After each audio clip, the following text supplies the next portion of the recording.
All right, so a few of our viewers sent me two reports, one out of Maine and the other out of Flagstaff, Arizona. And it's the same story we've heard 100 times now.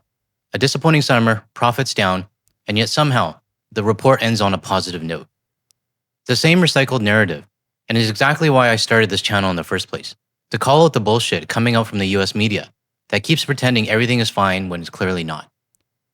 A few of you have also sent me the CNN poll, showing that Canadians are still viewed very positively by most US citizens. Well, maybe the ones not from the right.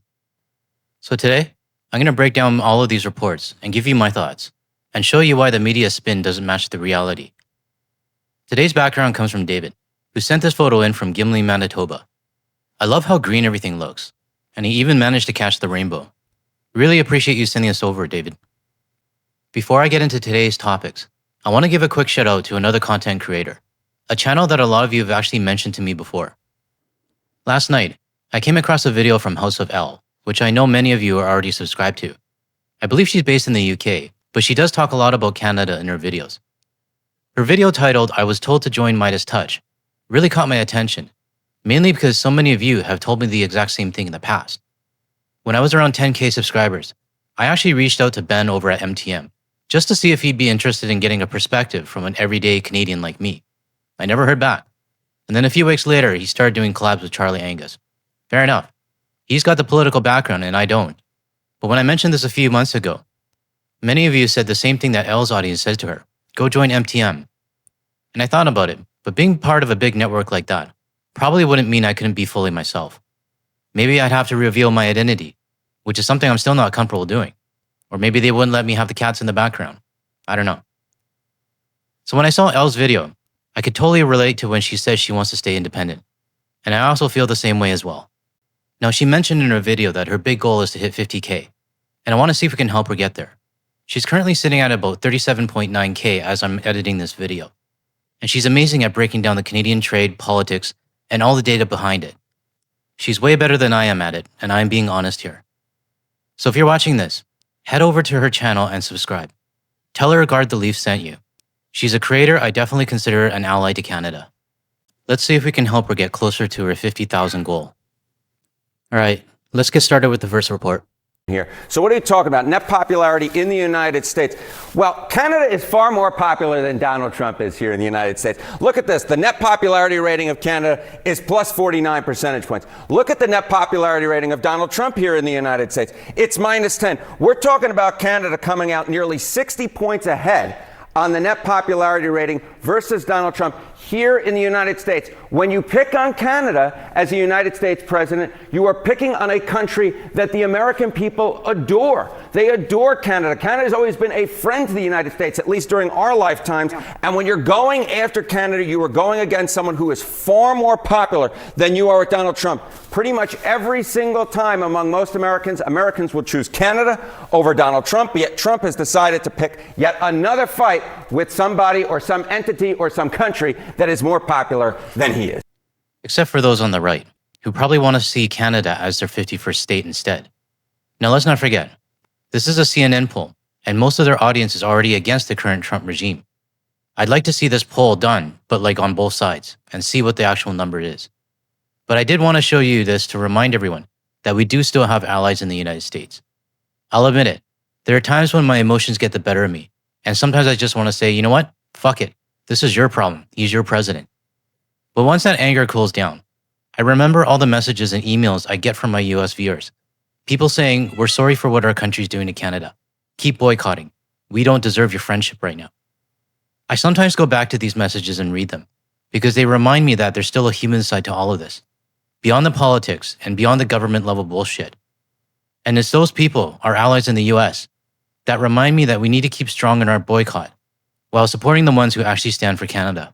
Any president would love to see that number under their name. The last president that had this type of number was George W. Bush back in the early 2000s. No president has come anywhere close to how popular Canada is right now, and Donald Trump certainly is a long away. He cannot see Canada from his house when it comes to his net popularity. All right, let's reverse this. How do Canadians feel about the United States? They think that Donald Trump's a big hoser. That's what they think. They hate Donald Trump. They hate everything that he's doing. Canadians who say America is an enemy or potential threat, look in 2023, it was 7%. Look how high it's gone now. We're talking about 48%. We're talking about a nearly 48-point jump. And the Trump administration, my dear friends, has a net popularity rating in Canada of minus, get this, 58 points. So Americans love Canada, but Canadians no longer love the United States of America. Sarah? Oh, Canada. Oh, you went over there. Look at that. Oh, Canada. I ran away from you because I don't want the Canadians mad with me. I'd love to see that 48 number higher, maybe even 100%, but we know that's never going to happen. We still have plenty of Canadians traveling to the US, and quite a few who just don't care about our sovereignty as much as we do. But still, 48% is still a strong number in my opinion, and my gut is telling me it's probably a little bit higher. There are likely Canadians who don't label the US as a quote-unquote threat, but they'll still view it negatively enough just to stay away altogether. All right, moving on to another report out of New Brunswick, which shows a noticeable dip in ferry traffic heading to Maine. New numbers released today show ridership was down significantly aboard the Cat Ferry, which operates between Yarmouth and Bar Harbor, Maine. A total of 39,745 passengers used the vessel this year. That number is down by 10,000 from 2024. The president and CEO of Bay Ferries points to political turmoil between Canada and the United States as the reason for the decline in people using the ferry, particularly Canadians avoiding travel south of the border. The service was used this year. 82% of the utilization of the service was used by Americans. So coming or going on the service, and the remaining 18% was Canadians. The Cat completed 119 runs this year. The province and Bay Ferries are entering the final year of their contract in 2026. Mark Wilson expects negotiations will begin later this fall after numbers from an economic impact study are complete. Now, I'll be honest, I don't know too much about this whole ferry operation, but I'm sure some of our viewers in New Brunswick do. That said, with fewer Canadians heading to the United States, I'd imagine that this year's negotiation around the ferries might look a little bit different. Maybe fewer sailings per day, who knows? But one thing is obvious, traffic from the Canadian side is down, and it's not a small drop. So keep that in mind when we go into the next report out of Maine. It's from a US media outlet. And I want you to pay attention to what the so-called tourism expert, whatever he calls himself, has to say. Maine has seen a steep drop in visitors this year, and strained relations with Canada is a big part of the reason why. Visits from Canada dropped 28% in July of this year. That's according to US Customs and Border Protection. The decline in visitors comes following efforts to welcome Canadians to Maine. That included adding signs at border crossings, and Governor Janet Mills visited parts of Canada over the summer. Despite all that, a new report from Maine suggests there were some bright spots for tourism this past summer. News Center Maine's Alex Haskell explains. Maine has long lived up to its nickname, Vacation Land, with beaches and postcard-perfect scenery drawing millions of visitors every summer. But this year, fewer people made the trip to experience it all. It was an interesting year for sure. According to the Maine Office of Tourism, summer visitation was down for the fourth straight year. The state saw 6% fewer visitors, dropping to roughly 7.3 million people. Overall, the season is still relatively strong. Tony Cameron is the CEO of the Maine Tourism Association. He says several factors likely played a role in this year's decline. Anytime there's any type of uncertainty, whether it's political or weather-related. Okay, I'll give him credit. He did get one right, the political part. But the weather? Come on. I get that he's talking about tourism as a whole, both domestic and international. But I'm not buying the fact that he says it's relatively strong. We've seen plenty of reports out of Maine where business owners themselves are telling a completely different story. So keep that in mind, and I'll show you those reports from the business owners after this one's done. Or anything, it always makes people a little bit more hesitant to travel. Earlier in the season, some business owners and local leaders worried policies from President Donald Trump, including his remarks about making Canada a U.S. state, might discourage Canadian visitors. Governor Janet Mills even traveled to Canada to help strengthen relations. Still, Canadian tourism dropped from 7% to 4% this summer. Well, anytime you see some reductions in visitation, I think you have to take seriously. Despite that decline, Maine State Chamber of Commerce President Patrick Woodcock says direct spending only dipped slightly, down about 3.5%, still totaling nearly $5 billion. We're seeing longer stays for people who are visiting the state. Okay, that's your opinion, Mr. Tourism CEO. Now let's hear from someone who actually lives it day by day, a business owner on the ground who's feeling the impact. Owner of the Maine store and Rebel Lobster Speakeasy, Darren Stivnesly, says the habits of tourists are changing. Instead of staying for a couple days or a week or 2 weeks like they have in the past, they're day tripping. He reports customers are visiting from in-state or staying off the island to save money and commuting in. Now, a lot of them are just coming in for a few hours, hitting the park, they're racking up that visit to the park, they're grabbing, an ice cream or what have you, and they're on their way. So who do you believe? The business owner, the one that actually sees the drop in foot traffic, decline in sales, and noticing how the flow of tourists has completely changed. Someone who's on the front line dealing with it every single day. Or this guy, sitting in an office somewhere, trying to spin the numbers, making it sound like everything's better. For me, it's pretty clear, and this is just my opinion. I'm siding with the business owner on this one. But I want to know what you think. Drop a comment below and tell me your thoughts. And furthermore, yes, the tourism economy is centered in the summer, but it really has strengthened on the shoulder seasons. That means Maine could make up some lost ground this fall and winter. Last year, these two seasons together brought in more than $4 billion from roughly 7 million visitors. Alex Haskell, News Center, Maine. Yeah, but last year is last year. I can pretty much guarantee that this year's going to be a lot lower. How much lower? I don't know. I don't have the data in front of me, and I don't think anybody does. But the signs are all there that it is going to be a big drop. And as for the tourism official, I don't buy his story. I believe the business owners like these guys. It was way down April, May, June, but also we had bad weather. But still, even when the weather's been good, July, August, you go by the hotels, there's still vacancy. Blake Laughlin owns Corner Surf Company in Old Orchard Beach. Like, I speak limited French to do a surf lesson. Gauche, droite, ali, ubalai.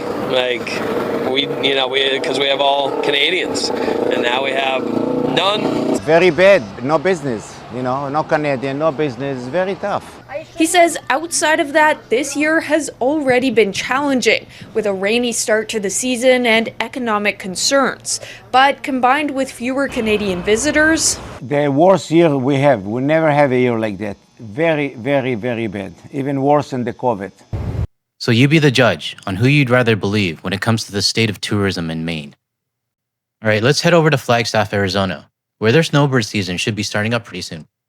Downtown Flagstaff looks like it's straight out of a storybook with beautiful fall colors. This also draws in a lot of tourists, which local businesses say are desperately needed this year. Friday, Flagstaff was full of tourists downtown, meandering into local shops and wandering into the forest to look at fall leaves. It's the favorite time of year for many locals and visitors. Walking around, kind of like breathing that cool bracing air in. Business owner Nick Jones says fall tourism is usually huge, with people making the drive north for cooler weather and fall colors. But they've noticed a different trend this year: fewer tourists. We definitely still have seen an increase this October, but it's a lot more muted than it has been in the past. He says this has been a problem all year, and there's been a big drop in international tourism. A little bit more than 10% reduction in total tourists who have come through Flagstaff. About a fourth of the people who went on our tours were international tourists, and I would say that's down to 6 or 7%. There have been other tour groups I've covered before that reported devastating losses in revenue because international tourists just aren't showing up. So I see these numbers, and it doesn't surprise me one bit. No, I think Flagstaff might not be a top destination for Canadian snowbirds. I think most of them head to places like Phoenix, Tucson, or Scottsdale. But even then, snowbirds will tend to travel around. They'll visit other towns, drive through, spend along the way. So you can bet that any snowbird tourist that this guy might have had in the previous years may not be visiting him this year. He's worried about the long-term effects this will have on businesses and Flagstaff as a whole. It's impacting the town's economy because, a lot of local businesses don't have 10% margin to play with. He's asking local residents and tourists from across the state to spend their dollars locally when they visit. Stop by and spend 20 or 30 bucks because it matters. Reporting in Flagstaff, Mason Carroll for Arizona's Family. Okay, you know it's bad when businesses are begging people to spend 20 bucks as they pass through. So here's my take on today's video. There really hasn't been much coming out of the US media lately when it comes to tourism. I mean, they got bigger fires to deal with. The government shutdown, Trump himself, and all the other chaos that never seems to stop. But make no mistake, the boycott is still going strong. Canadian and international tourists are still holding the line, and it's having a major impact. Even if the US media chooses not to cover it, the effect is still very real. Now, before I wrap this up, I want to leave everyone with a reminder, especially if you're still thinking of traveling to the US or transiting through the US. Here's what you can expect as long as the government shutdown keeps dragging on. If you found this video helpful, hit the like and subscribe button to help spread the message, and share it with your friends as well. I thank you for watching, and I'll leave you with the last video. So this is JFK Airport. If you're traveling international, please go early.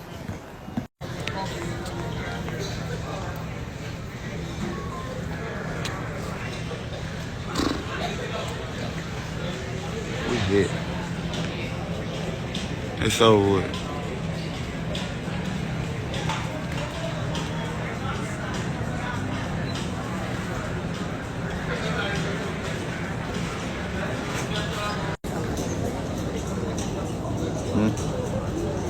Time to get on the flight.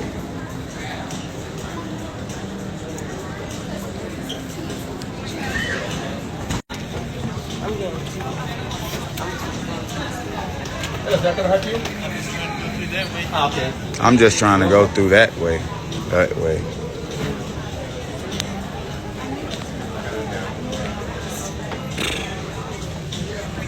Atlanta, Georgia.